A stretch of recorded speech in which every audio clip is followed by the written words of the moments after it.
Something big is about to happen in bass fishing, and if you're not ready, then you're probably going to miss out. So in today's video, I'm going to get you ready to go out and catch some big bass. All right, guys, welcome back to the channel. My name's Josh with Josh and Hunter's Adventures, and something big is about to happen in bass fishing. It is early March, and what does that mean for the majority of the country? Pre-spawn and big bass. I'm going to share some baits with you guys. It's going to help you go out and catch those big bass in the month of March.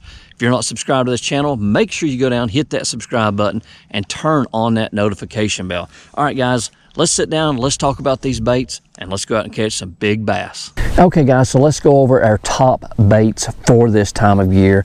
Now, we are in early March. In my part of the area, we're starting to get some warm weather, and that means our water temperature is going to start warming up, and those bass are going to start moving out of that deeper water up into stages, and they're going to stage. And if we get a little bit warmer weather, they may move up just a little bit more. Sometimes if you get a cold front, they'll back down just a little bit. You know, it'll sort of slow them down. But for the majority of the time, these bass are going to start moving up in the water column, and I am going to have a jerkbait tied on for one of my baits. This is the Megabass 110+1. I like this one because it goes just a little bit deeper.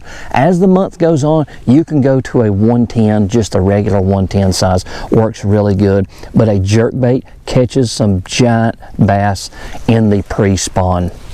Now, can you even talk about the pre-spawn without including a A-rig? This is the Stealth Lures A-rig. I've talked about it before on the channel just a little bit. If you're not familiar with it, go to stealthlures.com, check it out. It's a great A-rig, guys.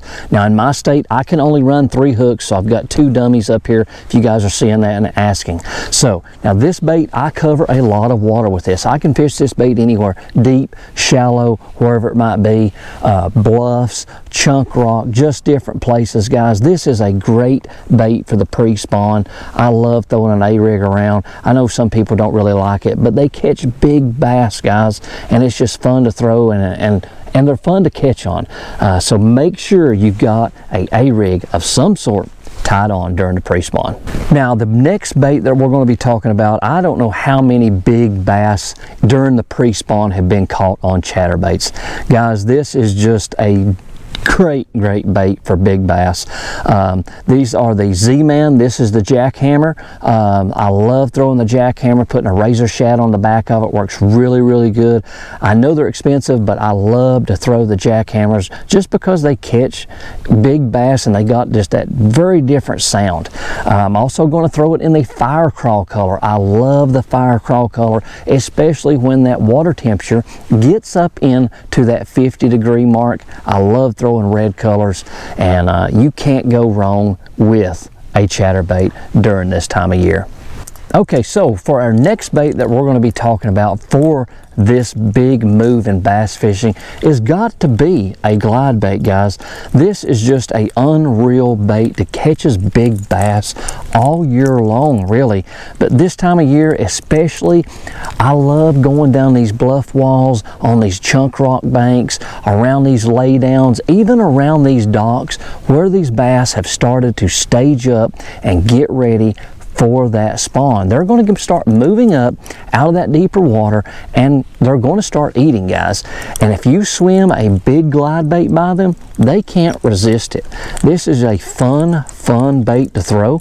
I will say, make sure you have some sort of bigger rod to throw these on, okay? You don't want to throw it on a 7-foot medium heavy rod, because these are heavy baits, guys. These are really heavy baits, and make sure you have a good swim bait rod to throw these on. But I've got another bait that if you don't have a swim bait rod, that you can throw and still catch big bass this time of year, and that's going to be a bait like the Berkeley Cull Shad in the 6-inch. I throw this on a 7-foot medium heavy on like 15-pound fluorocarbon and catch a bunch of big bass on this bait. Guys, this bait is really good. The Megabass Mag Draft, also a really good choice. They're a lot similar in design. They each have their own little action, but they work really good. So you don't have to have a big swim bait rod to throw this on. Like I said, a good 7-foot medium heavy 15-pound fluorocarbon is going to work perfect for you guys. All right, guys, so I just want to make a quick video, and I was thinking about that. You know, something big is happening really soon for the majority part of the country, and I just want you to be prepared and be able to go out and catch some big bass. Guys, I hope you enjoyed this quick little video I shared with you. If you did, leave me a thumbs up. If you got any questions or comments, go down in the comment section and leave it down there. Be glad to answer it the best that I can, or we'll talk fishing. If you're new here, make sure you hit that subscribe button and turn on that notification bell. Till next time, this is Josh with Josh and Hunter's Adventures. Thanks for watching.